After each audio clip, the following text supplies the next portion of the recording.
अस्सलाम वालेकुम फ्रेंड्स, मैं हूँ आपकी होस्ट रदा आगा और आप देख रहे हैं डिजी मैक्स इन्फो। तो फाइनली कल भारतीय वज़ीर आज़म नरेंद्र मोदी साहब ने अपनी कौम से खिताब किया है और जहाँ तक मैं सोचती हूँ और जहाँ तक मुझे ऐसा लगता है कि भारतीय लोग इस इंतज़ार में होंगे कि नरेंद्र मोदी साहब स्क्रीन पर आएँगे और अपने लोगों से कुछ ऐसी बात करेंगे जिसमें कोई अकल की बात होगी। लेकिन अनफॉर्चुनेटली ऐसा नहीं हो सका। नरेंद्र मोदी साहब का वही पुराना तरीक़ाकार, पाकिस्तान पर इल्ज़ाम तराशी, पाकिस्तान को एक दहशतगर्द मुल्क करार देना, तो ये सब चीज़ें रिपीटेडली देखी गईं और सुनी गईं।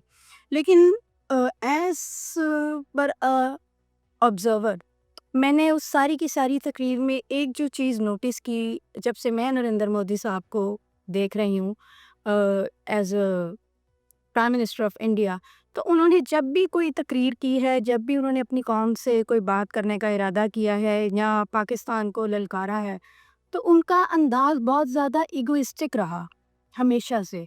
लेकिन कल उनका अंदाज़ ऐसा पर्सनली मुझे महसूस हुआ जैसे वो किसी ना अजीब-सी कन्फ्यूज़न का शिकार हैं। वो कहना बहुत कुछ चाह रहे हैं, लेकिन जैसे उनके हाथ-पाँव बाँध दिए गए हैं और वो बात नहीं कर पा रहे हैं जो वो करना चाह रहे हैं। तो दिस इज़ समथिंग जिसको थोड़ा-सा देखना चाहिए।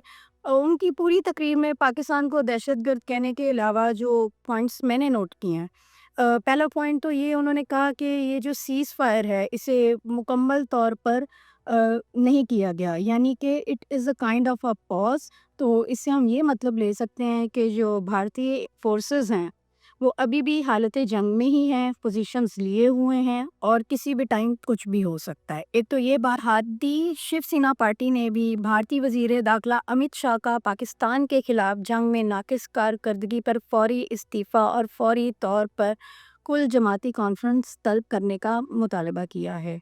और एक हम बड़ा वाज़िया तौर पे अगर हम कीनली देखें तो जो इंडियन मीडिया है वो भी नरेंद्र मोदी साहब से मुख्तलिफ़ किस्म के सवालात कर रहा है और भारतीय अवाम भी नरेंद्र मोदी साहब को रिज़ाइन के लिए भी खबरें हैं जी कि भारतीय अवाम जो है वो रिज़ाइन मांग रहे हैं नरेंद्र मोदी साहब से और अमित शाह का भी, क्योंकि ये अपने मुल्क को क्योंकि लोग ये समझ रहे हैं कि उन्हें ये सीज़ फायर नहीं करना चाहिए था। क्यों और एक ये इम्प्रेशन जा रहा है, क्योंकि सोशल मीडिया पे भी एक पुरानी वीडियो है जो देखने में भी मिली है जिसमें राहुल गांधी तकरीर कर रहे हैं और उन्होंने नरेंद्र मोदी साहब को मुखातिब करते हुए ये बात कहा है कि आप हिंदुस्तान को उस स्टेज पर लेकर जा रहे हैं जहां पाकिस्तान और चाइना के जो ताल्लुकात हैं वो मजबूत होते चले जाएंगे। और देखा गया है कि जैसे चाइनीज़ टेक्नोलॉजी की बुनियाद पर वेस्टर्न टेक्नोलॉजी को पाकिस्तान ने शिकस्त दी है, उस हवाले से पाकिस्तान और चाइना के ताल्लुकात भी बहुत अच्छे होते नज़र आ रहे हैं और मज़ीद दिनों में ये मज़ीद अच्छे होते हुए नज़र आएँगे। एक सहाफ़ी हैं, कहना तो नहीं चाहिए, लेकिन जैसे इंडिया में भी बहुत से इस तरह के सहाफ़ी हैं जो लोगों में सिर्फ़ और सिर्फ़ इश्तियाल दिलाने का काम करते हैं। पाकिस्तान में भी इस तरह के बहुत से सहाफ़ी हैं। तो ट्विटर पे अभी देखा है कि नजम अली खान साहब एक सहाफ़ी हैं और उन्होंने औरंगज़ेब अहमद जो एयर चीफ मार्शल हैं, उनके और इमरान खान के दरमियान मुकाबले का एक पोस्ट किया है। तो मेरा उनसे, मैं क्या कहूँ, this is setting the very much you know kind of low levels कि इमरान खान एक प्राइम मिनिस्टर हैं और मौजूदा दौर में जो यूथ है उनके सबसे पॉपुलर लीडर हैं जो पूरे पाकिस्तान को प्रेजेंट कर रहे हैं, और साथ ही साथ जो एयर फोर्स के जो सरबराह हैं उनका और इमरान खान का आपस में क्या ताल्लुक है। यानी कि ये जो कौमी यकजहती को हार्म करने की इन जैसे सहाफ़ी कोशिश कर रहे हैं, तो this is something very bad. इस तरह नहीं होना चाहिए और लोगों को भी इस तरह के सहाफ़ियों को मुकम्मल तौर पर इग्नोर करना चाहिए। हम इंडिया को 3 दिन से रो रहे हैं, लेकिन पाकिस्तान में भी कोई कमी नहीं है इस तरह के लोगों की।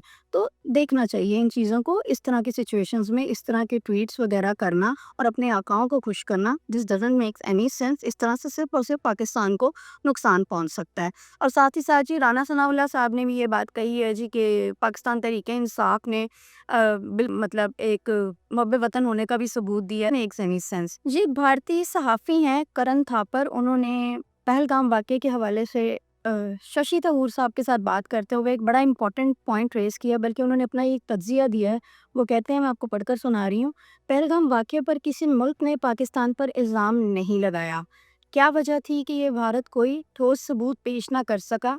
نیو یارک ٹائمز کے مطابق بھارتی سیکرٹری خارجہ کی بریفنگ لینے والے اکثر سفیروں کا تاثر تھا کہ بھارت ماضی کے واقعات کے بنیاد پر الزام تراشی کر رہا ہے۔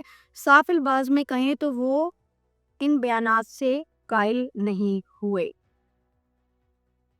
اسی طرح سے بھارتی دفاعی تجزیہ کار ہیں پروین ساہنی، انہوں نے بھی ایک بڑا امپورٹنٹ پوائنٹ ریز کیا جس کو دیکھنا چاہیے، سمجھنا چاہیے۔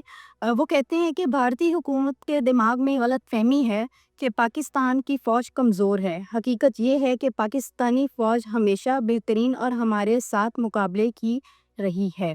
ساتھ ہی ساتھ ششی تھرور ہیں جن کا تعلق کانگریس کی پارٹی سے ہے، انہوں نے بھی نریندر مودی کو پیغام دیتے ہوئے یہ بات کہی ہے کہ یہ 1947 کا پاکستان نہیں ہے، پاکستان اب ہر لحاظ سے بدل چکا ہے، ہر میدان میں بہتر سے بہتر پرفارم کرنے کی کوشش کر رہا ہے، تو لہٰذا یہ غلط فہمی نریندر مودی صاحب اپنے دل سے نکال دی۔